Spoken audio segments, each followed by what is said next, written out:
भारत की इन 5 जगहों से जुड़ी है रावण के जीवन की सबसे प्रमुख घटनाएं। रावण को अपने काल का सबसे श्रेष्ठ विद्वान और तपस्वी माना गया है। ये बात अलग है कि उसके बुरे कर्मों के कारण उसका पांडित्य भी उसकी रक्षा नहीं कर पाया। रावण के बारे में अनेक ग्रंथों में वर्णन मिलते हैं। रामायण में कुछ ऐसी जगहों का वर्णन मिलता है जहाँ रावण के जीवन की प्रमुख घटनाएं घटी हैं। आज हम उन्हीं में से 5 प्रमुख जगहों और उनसे जुड़ी घटनाओं के बारे में आपको बता रहे हैं। नंबर 1, माहिष्मती नगर, वर्तमान मध्य प्रदेश का महेश्वर। वाल्मीकि रामायण के अनुसार जब राक्षस राज रावण ने सभी राजाओं को जीत लिया, तब वह माहिष्मती नगर के राजा सहस्त्रबाहु अर्जुन को जीतने की इच्छा से उनके नगर में गया। उस समय सहस्त्रबाहु अर्जुन अपनी पत्नियों के साथ नर्मदा नदी में जल क्रीड़ा कर रहा था। रावण को जब पता चला कि सहस्त्रबाहु नहीं है, तो वह युद्ध की इच्छा से वहीं रुक गया। नर्मदा की जलधारा देखकर रावण ने वहाँ भगवान शिव का पूजन करने का विचार किया। जिस स्थान पर रावण भगवान शिव की पूजा कर रहा था, वहाँ से थोड़ी दूर सहस्त्रबाहु अर्जुन अपनी पत्नियों के साथ जल क्रीड़ा कर रहा था। सहस्त्रबाहु अर्जुन की 1000 भुजाएं थीं। उसने खेल ही खेल में नर्मदा का प्रवाह रोक दिया, जिससे नर्मदा का पानी तटों के ऊपर चढ़ने लगा। जिस स्थान पर रावण पूजा कर रहा था, वह भी नर्मदा के जल में डूब गया। नर्मदा में आई इस अचानक बाढ़ के कारण को जानने रावण ने अपने सैनिकों को भेजा। सैनिकों ने रावण को पूरी बात बता दी। रावण ने सहस्त्रबाहु अर्जुन को युद्ध के लिए ललकारा। नर्मदा के तट पर ही रावण और सहस्त्रबाहु अर्जुन में भयंकर युद्ध हुआ। अंत में सहस्त्रबाहु अर्जुन ने रावण को बंदी बना लिया। जब यह बात रावण के पितामह दादा पुलस्त्य मुनि को पता चली, तो वह सहस्त्रबाहु अर्जुन के पास आए और रावण को छोड़ने के लिए निवेदन किया। सहस्त्रबाहु अर्जुन ने रावण को छोड़ दिया और उससे मित्रता कर ली। नंबर 2, वैद्यनाथ, वर्तमान झारखंड। शिव पुराण के अनुसार रावण भगवान शिव का भक्त था। उसने बहुत कठिन तपस्या की और एक एक करके अपने मस्तक भगवान शिव को अर्पित कर दिए। उनकी इस तपस्या से शंकर भगवान बहुत प्रसन्न हुए। उसके 10 सर भगवान ने फिर जोड़ दिए। रावण ने भगवान से वरदान के रूप में भगवान शिव को अपने साथ लंका चलने की बात कही। भगवान शिव ने रावण की बात मान ली, लेकिन रावण के सामने एक शर्त रखी।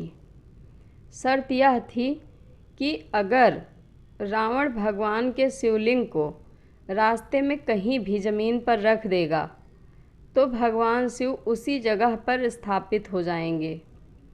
रावण ने भगवान शिव की शर्त मान ली और शिवलिंग को लेकर लंका की ओर जाने लगा।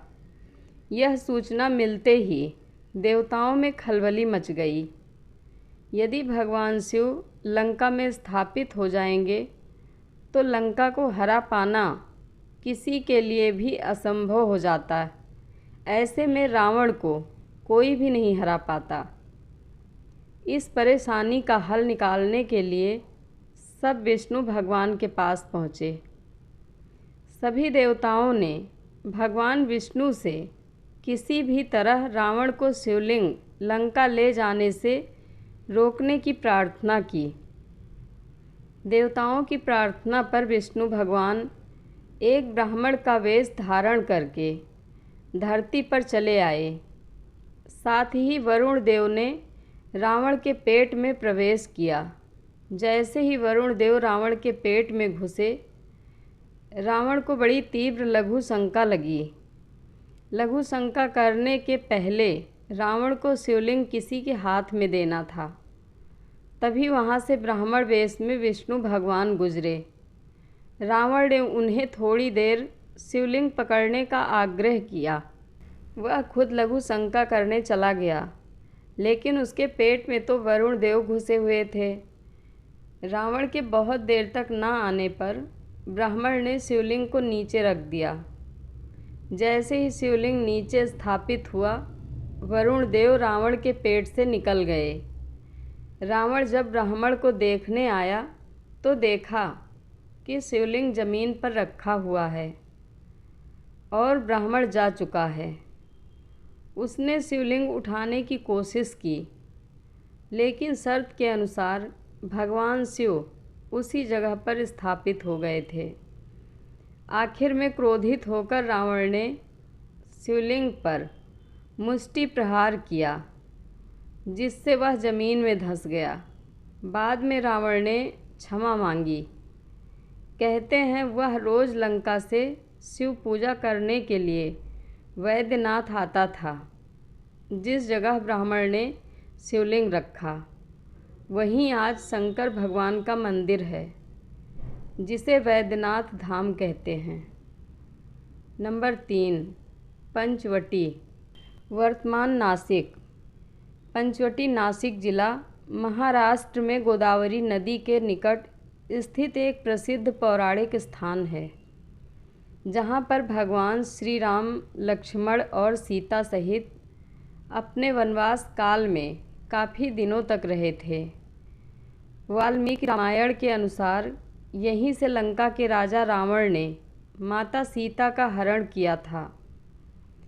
रावण ने मारीच नाम के राक्षस को सीता हरण की योजना में शामिल किया। उसने सोने के हिरण का रूप धारण किया। सीता जी उस पर मोहित हो गई। सीता जी ने राम जी को उस हिरण को लाने को कहा। बाद में राम के न लौटने पर लक्ष्मण उन्हें खोजने वन में गए। रावण साधु के वेश में आया और सीता जी का हरण करके ले गया। यहाँ श्री राम का बनाया हुआ एक मंदिर खंडहर रूप में विद्यमान है। नंबर 4, किष्किंधापुरी। वर्तमान कर्नाटक। एक बार रावण ने सुना कि किष्किंधापुरी का राजा बाली बड़ा बलवान और पराक्रमी है, तो वह उसके पास युद्ध करने के लिए जा पहुंचा।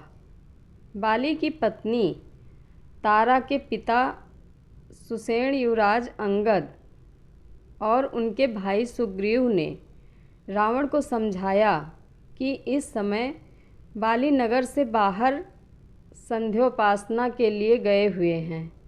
वही आपसे युद्ध कर सकते हैं। अन्य कोई वानर इतना पराक्रमी नहीं है जो आपके साथ युद्ध कर सके, इसलिए आप थोड़ी देर उनकी प्रतीक्षा करें।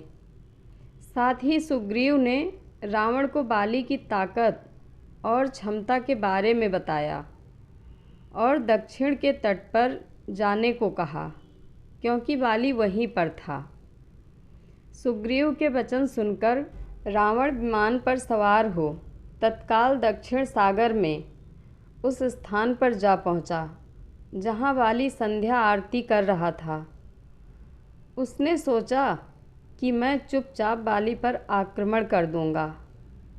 बाली ने रावण को आते देख लिया, लेकिन वह बिल्कुल भी विचलित नहीं हुआ और वैदिक मंत्रों का उच्चारण करता रहा। जैसे ही उसे पकड़ने के लिए रावण ने पीछे से हाथ बढ़ाया, लेकिन बाली ने उसे पकड़कर अपनी कांख में दबा लिया और आकाश में उड़ चला। रावण बार बार बाली को अपने नखों से कचोटता रहा, लेकिन बाली ने उसकी कोई चिंता नहीं की। तब उसे छुड़ाने के लिए रावण के मंत्री और सिपाही उसके पीछे शोर मचाते हुए दौड़े, लेकिन वे बाली के पास तक न पहुंच सके।